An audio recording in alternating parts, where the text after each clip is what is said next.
ముడుపుల మసకతో YS Jagan రాష్ట్ర ప్రతిష్టను మంటగలిపారు అని ముఖ్యమంత్రి చంద్రబాబు మండిపడ్డారు.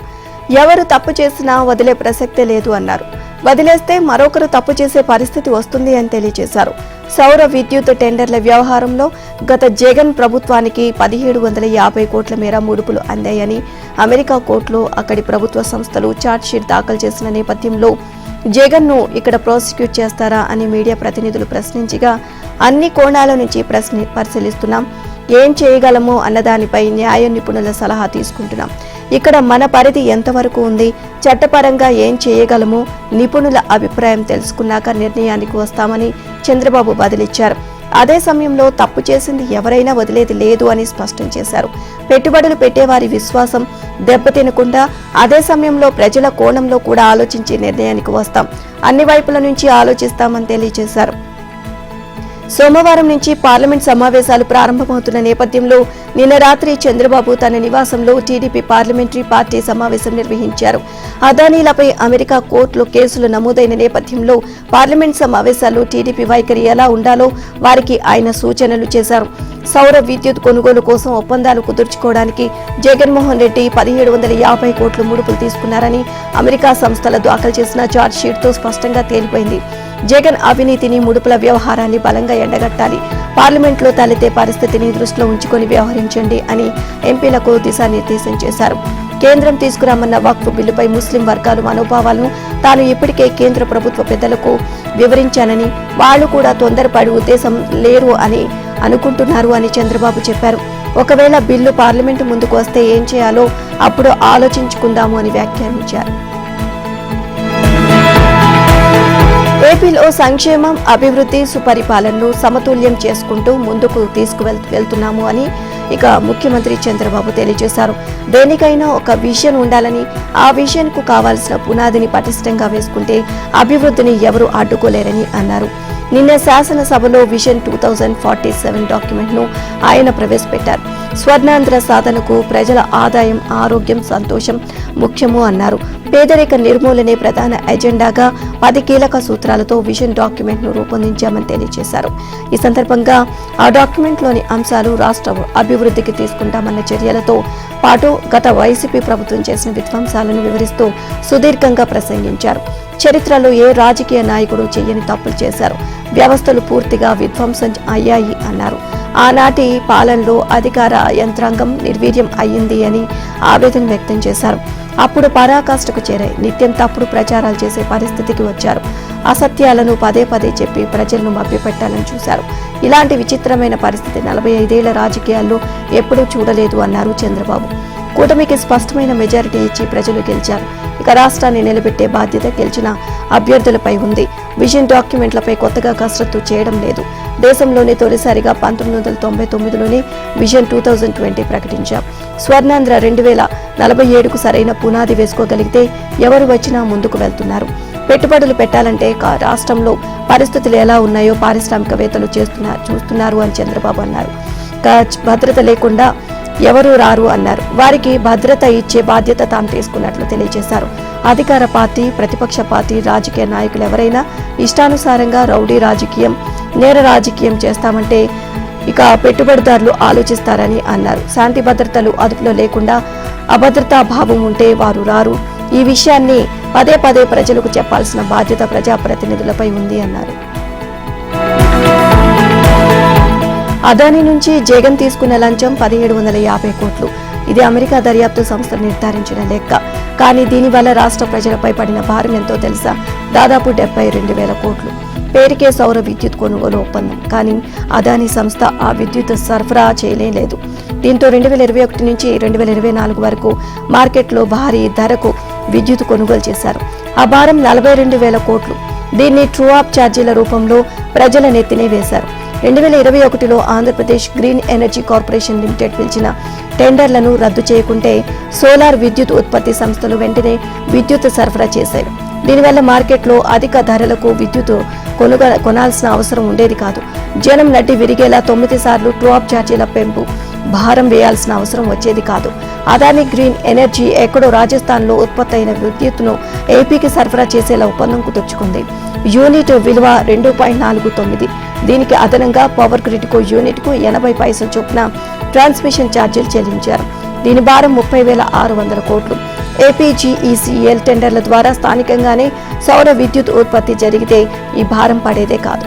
ఒకరి అవినీతి, మరొకరి అత్యాశ, ఈ రెండూ కలిపి ఆంధ్రప్రదేశ్ ప్రజలను వేల కోట్లకు ముంచేశాయి. విద్యుత్ కొనుగోలు ఒప్పందాల కోసం అదానీ గ్రూపు జగన్ కు సమర్పించిన ముడుపులు 1750 కోట్లని అమెరికా నిగ్గు తేల్చింది. అయితే ఇది కేవలం 1750 కోట్లకు సంబంధించిన వ్యవహారం కాదు. ఈ లంచాల బంధం వల్ల రాష్ట్ర ప్రజలపై సుమారు 72,000 కోట్ల భారం పడింది. జగన్, అదానీ పరస్పర ప్రయోజనాలకు రాష్ట్రం ఆర్థికంగా బలైపోయే పరిస్థితి తలెత్తింది. నాడు అదానీకి మేలు చేయడానికి గత జగన్ ప్రభుత్వం అన్ని అడ్డదారులు తొక్కింది. కేవలం అదానీకి తలుపులు తెరవడం కోసం Andhra Pradesh green energy corporation limited పిలిచిన 10,000 మెగావాట్ల టెండర్లను రద్దు చేసింది. రాష్ట్రంలో సహజ వనరులను వినియోగించుకుంటూ రాష్ట్ర స్థితిగతులు పూర్తిగా మార్చేలా స్వర్ణాంధ్రప్రదేశ్ 2047 పేరుతో 10 సూత్రాల ప్రణాళికను టీడీపీ కూటమి ప్రభుత్వం సిద్ధం చేసింది. ప్రతి వ్యక్తి, ప్రతి కుటుంబం, ప్రతి ప్రాంతానికి ప్రయోజనం కలిగేలా సహజ వనరులను అభివృద్ధికి ఉపయోగించుకునేలా ఈ 10 సూత్రాలను రూపొందించారు. సీఎం చంద్రబాబు నిన్న అసెంబ్లీలో ఆవిష్కరించిన విజన్ 2047లో పేదరిక నిర్మూలన, ఉపాధి కల్పన ప్రధాన ఎజెండాగా ఉన్నాయి. నైపుణ్యం గల మానవ వనరుల అభివృద్ధి, ప్రపంచ స్థాయి ఉత్తమ రవాణా సదుపాయాలు, డిప్టెక్ పరిజ్ఞానానికి పెద్దపీట వేశాయి.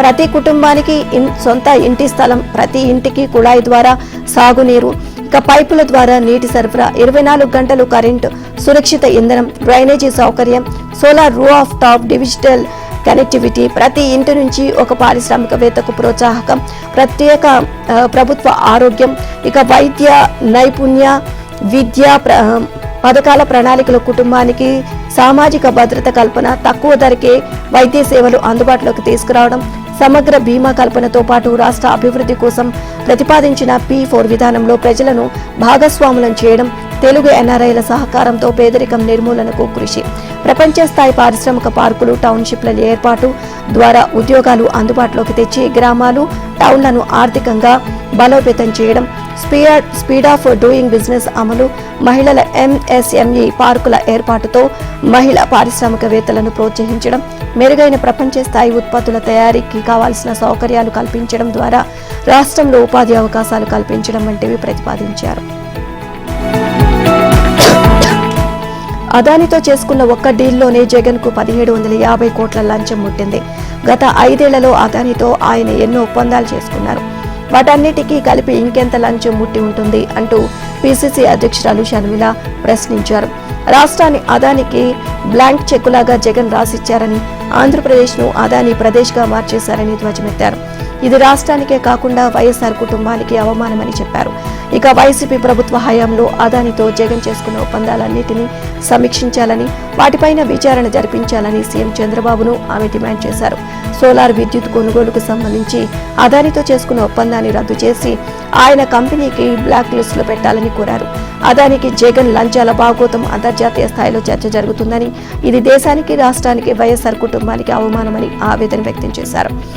అదాని దేశం పరువు తీస్తే జగన్ రాష్ట్రం పరువు తీశారని మండిపడ్డారు. విద్యుత్ కొనుగోలు ఒప్పందంతో జగన్ కు 1750 కోట్ల లంచం వస్తే రాష్ట్ర ప్రజలపై మాత్రం సర్దుబాటు ఛార్జీల పేరుతో 17,000 కోట్ల భారం పడిందని, ఈ ఒప్పందం చేసుకున్నప్పుడు జగన్ కు రాష్ట్ర ప్రయోజనాలు గుర్తుకురాలేదా అని షర్మిల నిలదీశారు. ఇదే అదాని గుజరాత్ లో యూనిట్ విద్యుత్ 1.99 చొప్పున ఇచ్చేలా అగ్రిమెంట్ చేసుకుంటే ఏపీతో మాత్రం 2.49కి ఇచ్చేలా ఒప్పందం చేసుకున్నారు. ఈ లెక్కన 25 ఏళ్ల ఒప్పందంతో ప్రజలపై పడే భారం 1,00,000 కోట్లు. లంచం కోసం డిస్కాంలను ఏపీ ప్రజలను తాకట్టు పెట్టేందుకు స్థిరపడిన జగన్ కు ఎక్కడుంది క్రెడిబిలిటీ అని షర్మిల ప్రశ్నించారు. రాష్ట్రం మొత్తం బొగ్గు సరఫరా చేసే కాంట్రాక్టు, బీచ్ శాండ్ మైనింగ్, విశాఖలో సబ్ మెరైన్ కాంట్రాక్టులను వారికే కట్టబెట్టారు అని ఆగ్రహాన్ని వ్యక్తం చేశారు. విజయవాడ, విశాఖపట్నం మెట్రో రైల్ ప్రాజెక్టుల పూర్తి స్థాయి ప్రాజెక్టు నివేదికలను రాష్ట్ర ప్రభుత్వం ఆమోదించింది. తొలి దశ పనులు చేపట్టడానికి వీలుగా రాష్ట్ర ప్రభుత్వం ఏపీ మెట్రో రైల్ కార్పొరేషన్ కు గ్రీన్ సిగ్నల్ ఇచ్చింది. ఇక విజయవాడ, విశాఖపట్నం మెట్రో ప్రాజెక్టుల ఖర్చును పూర్తిగా కేంద్ర ప్రభుత్వం భరించేలా ఏపీ మెట్రో రైల్ కార్పొరేషన్ చేసిన ప్రతిపాదనలను కూడా సర్కార్ ఆమోదముద్ర వేసింది. దీన్ని రాష్ట్ర ప్రభుత్వం తాజాగా కేంద్రానికి పంపించింది. ఏపీ మెట్రో రైలు ప్రాజెక్టులు రెండింటిలో ఒకటి రాష్ట్ర విభజన చట్టాన్ని అనుసరించి 100% ఖర్చు భరించేలా, రెండోది నూతన మెట్రో పాలసీలో భాగంగా కేంద్రం పొందుపరిచిన కీలకమైన క్లాజ్ ను ప్రతిపాదనగా తీసుకుని పూర్తి ఖర్చు భరించేలా ఈ ప్రతిపాదనలు సిద్ధం చేశారు. రాష్ట్ర విభజన సమయంలో కేంద్ర ప్రభుత్వం ఏపీ ఆర్గనైజేషన్ యాక్ట్ ను తీసుకొచ్చింది. దీనిలో 13వ సెక్షన్లో విజయవాడలో మెట్రో రైల్ ప్రాజెక్టు ఏర్పాటుకు కేంద్రం పూర్తి సహకారాన్ని అందిస్తామని పేర్కొంది. దీని ప్రకారం నిధులను 100% కేంద్రమే భరించాలి. ఇక నూతన మెట్రో పాలసీలోని రాష్ట్రాల్లోని ఏ నగరంలో అయినా అవసరమని భావిస్తే ఆ రాష్ట్ర ప్రభుత్వాలతో సంబంధం లేకుండా కేంద్రం మెట్రో ప్రాజెక్టులను నిర్మించే అవకాశం ఉంటుంది. దీనికి 100% నిధులను కేంద్రమే భరిస్తుంది. ఇక గత వైసీపీ ప్రభుత్వం అన్ని వ్యవస్థలను అస్తవ్యస్తం చేసినట్లుగానే జాతీయ ఉపాధి హామీ పథకాన్ని భ్రష్టు పట్టిస్తుందని ఉప ముఖ్యమంత్రి పవన్ కళ్యాణ్ ఆరోపించారు. ఇటీవల సమీక్షలు నిర్వహించినప్పుడు ఈ పథకం అమల్లో అనేక అవకతవకలు బయటకు వచ్చాయని, వాటిపై లోతుగా విచారణ చేసి బాధ్యులపై చర్యలు తీసుకుంటామని అన్నారు. శాసనసభ ప్రశ్నోత్తరాల సమయంలో ఎమ్మెల్యేలు ఆయితాబాతుల ఆనందరావు, శ్రీరామ్ రాజగోపాల్, ప్రతిపాడు పుల్లారావు, కె మురళీమోహన్ రావు, పల్లె సింధూరారెడ్డి అడిగిన ప్రశ్నలకు పవన్ సమాధానమిచ్చారు. ఉపాధి హామీ పథకం కింద గ్రామీణ ప్రాంతాల్లో ప్రతి కుటుంబానికి 100 రోజులు ఉపాధి కల్పిస్తున్నామని చెప్పారు. కొత్తగా పేర్లు నమోదు చేసుకున్న వారికి 15 రోజుల్లోపు జాబ్ కార్డులు అందిస్తున్నామని అన్నారు. రాష్ట్రంలో కూటమి ప్రభుత్వం అధికారంలోకి వచ్చిన తర్వాత 4,500 కోట్లతో 30,000 అభివృద్ధి పనులు చేసి 7 కోట్ల పని దినాలు కల్పించారని తెలియజేశారు. పల్లె పండుగ కార్యక్రమంలో 3,000 కిలోమీటర్ల సీసీ రోడ్లు, 500 కిలోమీటర్ల బీటీ రోడ్లు, 20,000 మినీ గోకులం షెడ్లు, అవసరమైన చోట్ల వాటర్ హార్వెస్టింగ్ పనులు చేపట్టామని, వచ్చే సంక్రాంతిలోపు ఈ పనులన్నీ పూర్తి చేయాలనే బలమైన సంకల్పంతో ముందుకు వెళ్తున్నామని తెలియజేశారు.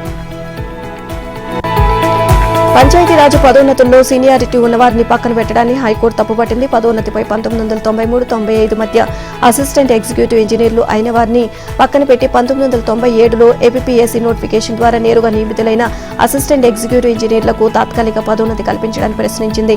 డైరెక్ట్ రిక్రూట్లకు డిప్యూటీ ఎగ్జిక్యూటివ్ ఇంజనీర్లుగా పదోన్నతి కల్పించేందుకు వీలుగా గత వైసీపీ ప్రభుత్వం 2021 అక్టోబర్ 5న జారీ చేసిన జీవో 71ని కొట్టివేసింది.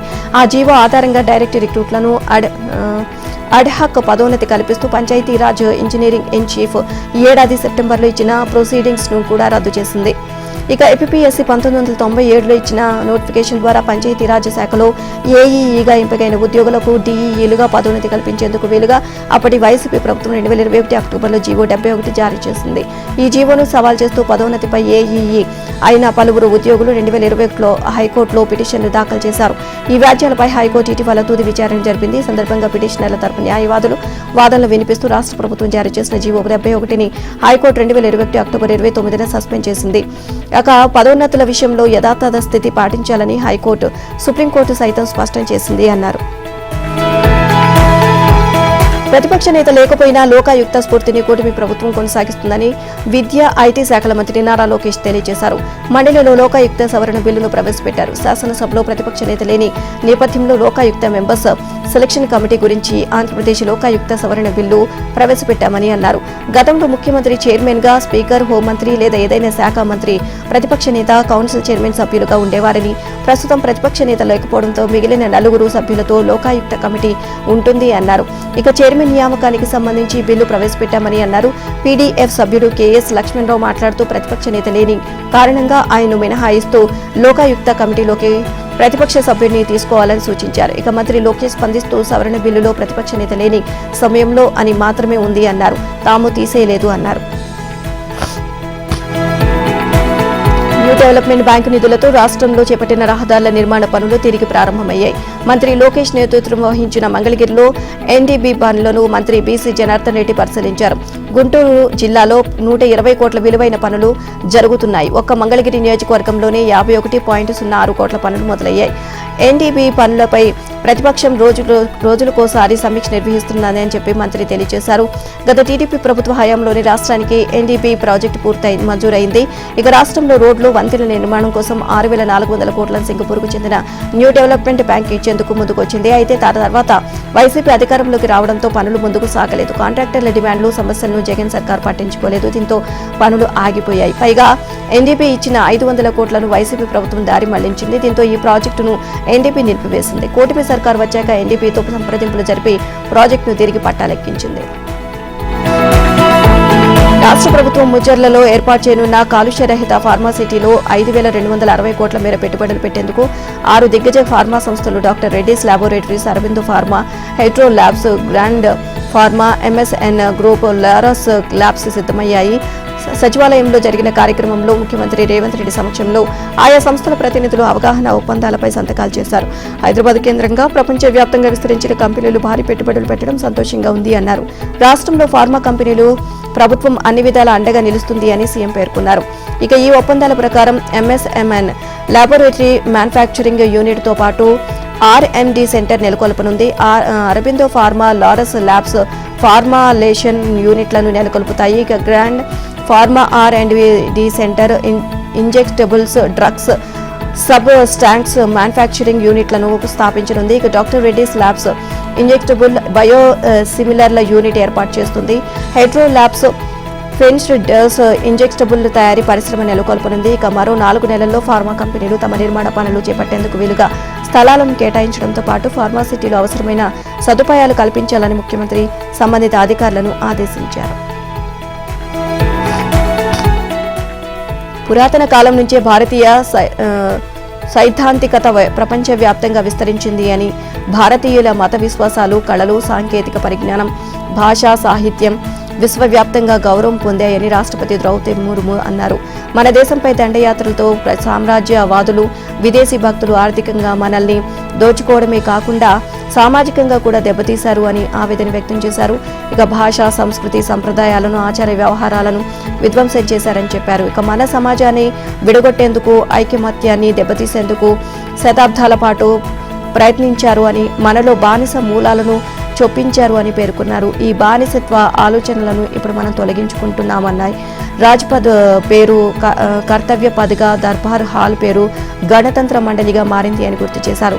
శిల్పకళా వేదికలో లోక్ మంథన్ 2024 ఉత్సవాలను ముర్ము జ్యోతి వెలిగించి ప్రారంభించారు. భిన్నత్వంలో ఏకత్వం మన దేశ బలం అని, మన మూల సిద్ధాంతమైన ఏకత్వానికి భిన్నత్వంగా ఇంద్రధనుసు లాంటి సౌందర్యాన్ని ఇస్తుంది అని పేర్కొన్నారు.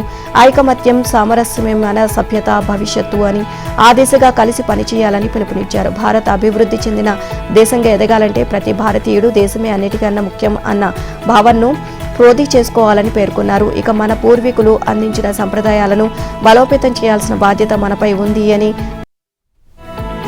తక్కువ ఖర్చుతో పూర్తయ్యే మధ్యవర్తిత్వానికి వివాదంలో ఉన్న విపక్షాలు పెద్దపీట వేయాలని సుప్రీంకోర్టు న్యాయమూర్తి జస్టిస్ భూషణ్ రామకృష్ణ గవాయ్ సూచించారు. ఇరుపక్షాలకు ఇది లాభదాయకమని అన్నారు. తమకు సౌలభ్యంగా ఉండే నిబంధనల మధ్య సమస్యను త్వరగా పరిష్కరించుకునేందుకు ఇందులో వీలుంటుంది అని చెప్పారు. మధ్యవర్తిత్వం విఫలమైతే పెద్ద మనిషి పరిష్కారం కొనసాగుతుంది అన్నారు. ఈ 2 అంశాలపై హైదరాబాద్లో నిర్వహిస్తున్న జాతీయ సదస్సులో ఆయన మాట్లాడారు. శత్రువుతో మీరు శాంతి ఒప్పందం చేసుకోవాలి అంటే శత్రువుతో కలిసి పని చేయాలి అని, ఆ క్రమంలోనే తానే మీ భాగస్వామి అవుతాడు అని నెల్సన్ మండేలా చెప్పారు అని జస్టిస్ గవాయ్ ప్రస్తావించారు. మండేలా వ్యాఖ్యలు మధ్యవర్తిత్వం, పెద్ద మనిషి పరిష్కారం అంశాలకు సరిగ్గా సరిపోతాయని అన్నారు. అత్యంత క్లిష్టమైన వ్యాజ్యాలు కూడా భాగస్వామి ఒప్పందాలుగా మారే అవకాశాలు లేకపోలేదు అని వివరించారు. ఇక అంతర్జాతీయంగా మొదటి పెద్ద మనిషి పరిష్కారం ఫ్యూజీ ఐబీఎం కంపెనీల మధ్య జరిగింది అన్నారు. పెద్ద మనిషి పరిష్కారం, మధ్యవర్తిత్వం విషయంలో ఎన్నో ఉపయుక్తమైన విధానాలకు ఈ కేసు మార్గం చూపించింది అని చెప్పారు. గడిచిన ఆర్థిక సంవత్సరంలో 1,47,513 కేసులు మధ్యవర్తిత్వంలో పరిష్కారం అయ్యాయని వివరించారు. ఇక మధ్యవర్తిత్వం చట్టం చేసిన తర్వాత 1000కి పైగా సుప్రీంకోర్టులోని కేసులు ప్రత్యేక లోక్ అదాలత్లో పరిష్కారం అయ్యాయని వెల్లడించారు. ఇక సీఎం రేవంత్ రెడ్డి మాట్లాడుతూ ఫ్యూచర్ సిటీ, ఏఐ సిటీ వంటి కొత్త సాంకేతికలతో హైదరాబాద్ ఇప్పుడు భవిష్యత్తు సాంకేతికతల పరంగా అంతర్జాతీయ నగరంగా వెలుగొందుతోంది అని చెప్పారు. Software, pharma, life sciences, health care రంగాల్లో హైదరాబాద్కు అంతర్జాతీయ గుర్తింపు ఉంది అన్నారు.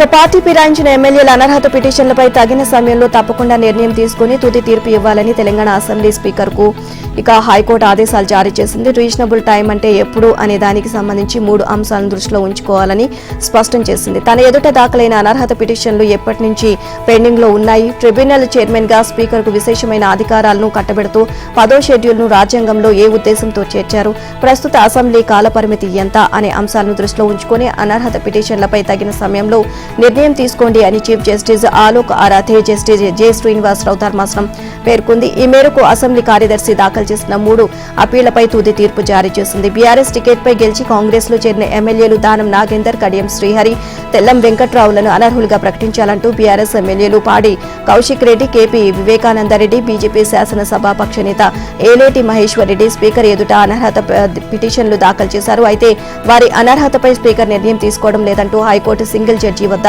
రిట్ పిటిషన్లు దాఖలు చేశారు. వాటిపై సుదీర్ఘంగా విచారించిన ఏకసభ్య ధర్మాసనం 4 వారాలు అనర్హత పిటిషన్లను విచారణ షెడ్యూల్ ఇవ్వాలని, ఎలాంటి చర్యలు తీసుకోకపోతే సుమోటోగా కేసు రీఓపెన్ చేస్తామంటే సెప్టెంబర్ 9న తీర్పు ఇచ్చింది.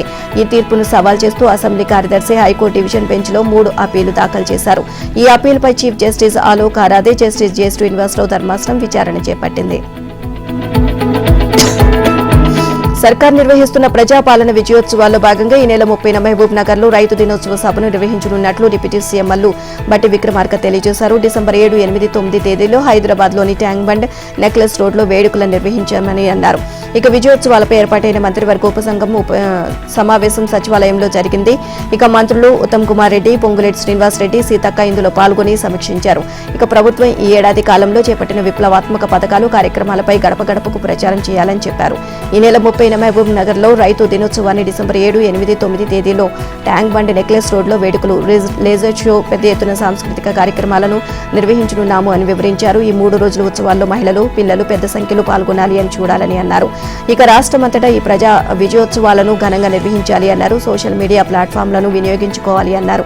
గురుకుల విద్యాలయాలు, ప్రభుత్వ పాఠశాల విద్యార్థులకు వ్యాసరచన పోటీలను నిర్వహించాలి అన్నారు. రాష్ట్రంలో ఉన్న దాదాపు 70 లక్షల స్వయం సహాయక సంఘాల మహిళలకు 0 వడ్డీ రుణాలు ఇప్పిస్తున్నామని అన్నారు. సన్నవడ్లకు క్వింటాలకు 500 చొప్పున బోనస్ ను అందిస్తున్నామని అన్నారు. ప్రభుత్వ విజయాలపై ప్రత్యేకంగా రూపొందించిన షార్ట్ ఫిల్మ్ల ద్వారా ప్రచారం కల్పిస్తారని అన్నారు.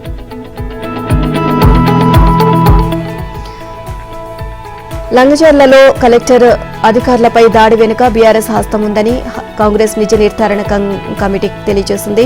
కమిటీ ప్రతినిధులు ఎంపీ మల్లు రవి, రైతు commission chairman Kodanda Reddy, Parigi MLA Rammohan రెడ్డిలు వివరించారు. తమ బృందం లగజర్ల గ్రామానికి వెళ్లిందని, అక్కడ రైతులతో పాటు జిల్లా కలెక్టర్లతోనూ మాట్లాడిందని మల్లు రవి తెలియజేశారు. కలెక్టర్ అధికారులు రాగానే కొందరు తాగి వచ్చి కర్రలతో, రాళ్లతో దాడులు చేశారని అన్నారు. మాజీ ఎమ్మెల్యే నరేందర్ రెడ్డి, సురేష్ బీఆర్ఎస్ నేతలు ప్రణాళిక ప్రకారం దాడి చేయించారని, 17 మంది భూమి లేని వారు దాడి చేయడానికి అక్కడికి వచ్చారని చెప్పారు. రేవంత్ ప్రభుత్వం రైతులకు వ్యతిరేకం కాదని, బలవంతంగా రైతుల భూములు తీసుకునే ప్రసక్తే లేదని సీఎం స్పష్టం చేశారు. ఇక కేసీఆర్ ఫామ్ హౌస్ లో ఉండి కాంగ్రెస్ ప్రభుత్వాన్ని అస్థిరపరిచే కుట్ర చేశారు. కలెక్టర్ ప్రతీక జైన్ని చంపించే ప్రయత్నం చేశారు. ప్రజా ప్రభుత్వంపై మాజీ మంత్రులు హరీష్ రావు, కేటీఆర్ దురాఘాతాలకు పాల్పడుతున్నారు అని మండిపడ్డారు. అనంతరం లగచర్ల ఘటనపై సీఎం రేవంత్ రెడ్డి వారు నివేదికను సమర్పించారు. ఇటు ఈ దాడి కేసులో మరో నిందితుడు మంగ్యా నాయక్ ని రిమాండ్కు తరలించినట్లు కొడంగల్ సీఎల్ శ్రీధర్ రెడ్డి తెలియజేశారు. మొత్తం 71 మందిపై కేసులు నమోదవగా ఇప్పటి వరకు 29 మందిని అరెస్ట్ చేసి రిమాండ్కు తరలించారు. కాళేశ్వరం విచారణ ప్రక్రియలో భాగంగా మాజీ ముఖ్యమంత్రి కేసీఆర్, నాటి నీటిపారుదల శాఖ మంత్రి హరీష్ రావును తప్పనిసరిగా విచారణకు పిలిపించాలి అని మేడిగడ్డ బ్యారేజ్ కుంగడంపై విచారణ జరుపుతున్న కమిషన్ భావిస్తోంది. విచారణ ప్రక్రియలో భాగంగా ఇక ఈ నెల 25 నుంచి సంబంధిత వ్యక్తులు పిలిచి విచారించే కార్యక్రమాన్ని పునఃప్రారంభిస్తున్నామని, రోజుకు 14 మంది పైగా ఇంజనీర్లను విచారిస్తారు. మొత్తం 52 మందికి పైగా అధికారులను కబురు పంపనున్నారు. ఇక తొలి దశలో ఇంజనీర్లు, ఆ తర్వాత ఐఏఎస్లు, మాజీ ఐఏఎస్లు, తెలంగాణ విద్యుత్ రంగ నిపుణులు, కంచర్ల రఘుతో పాటు కాంట్రాక్టర్లు, కాగో ప్రతినిధులతో ప్రశ్నిస్తారు. చివరిగా కేసీఆర్, హరీష్ ను పిలుస్తారు. సమన్లు జారీ చేసిన విచారణకు హాజరు కాకపోతే ఏం చేయాలి అనే దానిపై కూడా కమిషన్ దృష్టి సారించింది. విద్యుత్ విచారణ సమయంలో కేసీఆర్ ను విచారణకు పిలవకుండానే ఆయన కమిషన్ కు రాసిన లేఖని కేసీఆర్ అభిప్రాయంగా పరిగణలోకి తీసుకున్నారు. ఆ మేరకు జస్టిస్ లోకూర్ తన నివేదికను ప్రభుత్వానికి సమర్పించారు. కాళేశ్వరం విచారణలో పలువురు అధికారులను విచారిస్తున్నప్పుడు కేసీఆర్, హరీష్ పేర్లు ప్రధానంగా వినిపించాయి. కేవలం నీటి మళ్లింపు కోసం వినియోగించాల్సిన కాళేశ్వరం బ్యారేజీల్లో నీటిని ఎక్కువ కాలం నిల్వ చేయడమే కుంగుబాటుకు కారణమని, నీటి నిల్వకు ఆదేశాలు జారీ చేసింది కేసీఆర్, హరీష్ రావులని విచారణలో పలువురు చెప్పారు. బ్యారేజీల నిర్మాణానికి డిజైన్లు చేసిన సమయంలో షీట్ ఫైల్స్ వినియోగించాల్సిన నిర్ణయించగా వాటి స్థానంలో సీకెంట్ ఫైల్స్ ను వినియోగించారు. సీకెంట్ ఫైల్స్ దేశంలో హైడ్రాలిక్ నిర్మాణంలో ఎక్కడా వాడడం లేదని, కేవలం కాళేశ్వరం బ్యారేజీలో వినియోగించారని, బ్యారేజీల వైఫల్యానికి ఇది మరో కారణమని విచారణలో తేలింది. ఈ నిర్ణయం వెనుక కూడా కేసీఆర్, హరీష్ రావు పాత్ర ఉంది అని కమిషన్ ప్రాథమికంగా నిర్ధారణకు వచ్చింది. కాళేశ్వరం బ్యారేజీలపై కేంద్ర నీటి విద్యుత్ పరిశోధన సంస్థ నివేదికలు కూడా ప్రభుత్వానికి చేరాయి. అదానీ బండారం అంతర్జాతీయంగా బయటపడిన నేపథ్యంలో ఆ కంపెనీలతో తెలంగాణలోని కాంగ్రెస్ ప్రభుత్వం చేసుకున్న ఒప్పందాలను రద్దు చేసుకోవాలని BRS working president KTR demand చేశారు. అదానీ వ్యవహారం బయటపడిన తర్వాత కెన్యా లాంటి చిన్న దేశమే వ్యాపార ఒప్పందాలను రద్దు చేసుకుంది. తెలంగాణ ప్రభుత్వం ఎందుకు స్పందించడం లేదు అని ప్రశ్నించారు. అదానీ అవినీతి పరుడని కాంగ్రెస్ అగ్రనేత రాహుల్ గాంధీ అటువంటి అదే వ్యక్తికి ఎడతివాచీలు పరిచి వ్యాపారం ఎలా చేస్తారు అని సీఎం రేవంత్ రెడ్డిని సూటిగా ప్రశ్నిస్తున్నారు. కాంగ్రెస్ పార్టీది ఢిల్లీలో ఒక మాట, గల్లీలో ఒక మాట అని విమర్శించారు. బడేబాయ్ ఆదేశించగానే చోటేబాయ్ అదానికి స్వాగతం పలికి 12,400 కోట్ల ఒప్పందాలు చేసుకున్నారని అన్నారు. తమ హయాంలో అదానీ తెలంగాణలో వ్యాపారం చేద్దామని వస్తే ఆయన చరిత్ర తెలుసు కాబట్టి ఛాయ్ తాగించి ఫోటో దిగి పంపామని చెప్పారు. అదానితో ఎలాంటి ఒప్పందాలు చేసుకోలేదని పేర్కొన్నారు. యాదాద్రిలో సిమెంట్ ఫ్యాక్టరీ వద్దన్న కాంగ్రెస్ ప్రభుత్వం పట్టించుకోలేదని, తూతూ మంత్రంగా ప్రజాభిప్రాయ సేకరణ జరిపి అదానికి సిమెంట్ ఫ్యాక్టరీ కట్టబెట్టారని అన్నారు. దీంతో అదానీ స్కిల్డ్ యూనివర్సిటీకి 100 కోట్ల విరాళం ఇచ్చారని చెప్పారు. రాష్ట్రంలో కాంగ్రెస్ పాలన పత్తి, మిర్చి ధాన్యం రైతుకు గిట్టుబాటు ధర కల్పనలో ప్రభుత్వం వైఫల్యం చెందిందని బీఆర్ఎస్ నేత మాజీ మంత్రి హరీష్ రావు ఆరోపించారు. బీఆర్ఎస్ 10 ఏళ్ల పాలనలో రైతులకు గిట్టుబాటు ధర కల్పిస్తే ఇప్పుడు ఆధారంలో సగం ధర కూడా రావడం లేదని విమర్శించారు. మద్యం అమ్మకాలు తగ్గితే సమీక్ష నిర్వహించి ఎక్సైజ్ అధికారులకు నోటీసులు ఇచ్చిన సీఎం రేవంత్ రెడ్డి రైతులు పండించిన పంటలకు గిట్టుబాటు ధర తగ్గుతూ సమీక్ష నిర్వహించేందుకు శ్రద్ధ చూపడం లేదు అని ఆరోపించారు. రాష్ట్రంలో కాంగ్రెస్ అధికారంలోకి వచ్చాక రైతుల పరిస్థితి అగమ్య గోచరంగా మారింది అని, రైతులకు పెట్టుబడి సాయం కూడా ఇవ్వలేదు అని మండిపడ్డారు. రాష్ట్రంలో ధాన్యాన్ని కూడా సక్రమంగా కొనడం లేదని, సీసీఐ కూడా దళారుల వద్దే పత్తి కొనడం తప్ప రైతుల వద్ద కొనడం లేదని ఆరోపించారు. ఇక అదానికి అరెస్టు చేయాలి అని రాహుల్ గాంధీ చెబుతుంటే సీఎం రేవంత్ రెడ్డి అదానికి కాంట్రాక్టులు ఇస్తూ ఒప్పందాలు చేసుకుంటున్నారని హరీష్ రావు ఆరోపించారు. 100 కోట్ల చెక్కు అదానీ నుంచి తీసుకున్నారు అని అన్నారు. కేసీఆర్ 10 ఏళ్ల పాలనలో అదానికి తెలంగాణలో అడుగు పెట్టనీయలేదు అని చెప్పారు. అదానీ నుంచి రేవంత్ రెడ్డి ఎంత పుచ్చుకున్నారు అన్న దానిపైన విచారణ జరపాలని డిమాండ్ చేశారు.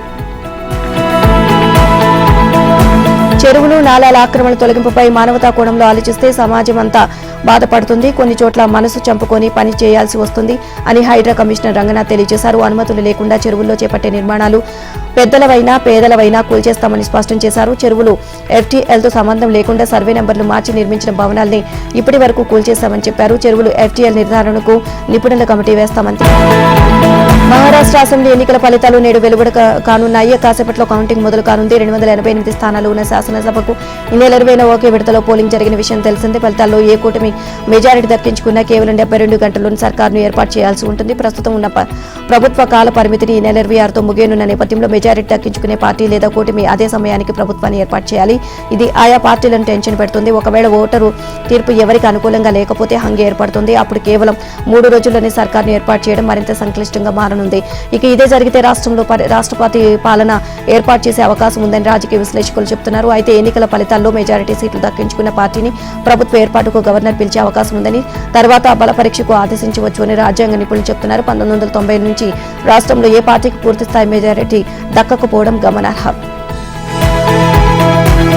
లంచాలు, మోసం, అభియోగాలు ఎదుర్కొంటున్న అదానీ గ్రూప్ అధినేత గౌతమ్ అదానికి అప్పగించాలని అమెరికా కోరుకుంటుందా? ఇక ఆయన అరెస్టు తప్పదా? నేరం రుజువైతే ఎన్నేళ్లు జైలు శిక్ష పడుతుంది? ఇలా ఎన్నెన్నో ప్రశ్నలు. సౌర విద్యుత్ కొనుగోలు ఒప్పందాలు కుదుర్చుకునేందుకు రాష్ట్రాలకు అదానీ గ్రూప్ 2029 కోట్ల లంచాలు వెదజల్లింది అని America securities and exchange commission న్యాయ విభాగం FBI నిర్ధారించిన సంగతి తెలిసిందే. దీనిపై న్యూయార్క్ కోర్టులో అభియోగాలు కూడా నమోదయ్యాయి. ఆయనపై కోర్టు అరెస్టు వారెంట్ జారీ చేసింది. ఈ నేపథ్యంలో అదానీని తమకు అప్పగించాలని అమెరికా కోరే అవకాశాలు ఉన్నాయని భారతీయ అమెరికా న్యాయవాది రవి బాత్రా వెల్లడించారు. అమెరికాలో అదానీతో సహా 8 మంది ఎదుర్కొంటున్న ఈ కేసు మరింత తీవ్రతరం కావచ్చు అని అభిప్రాయపడ్డారు.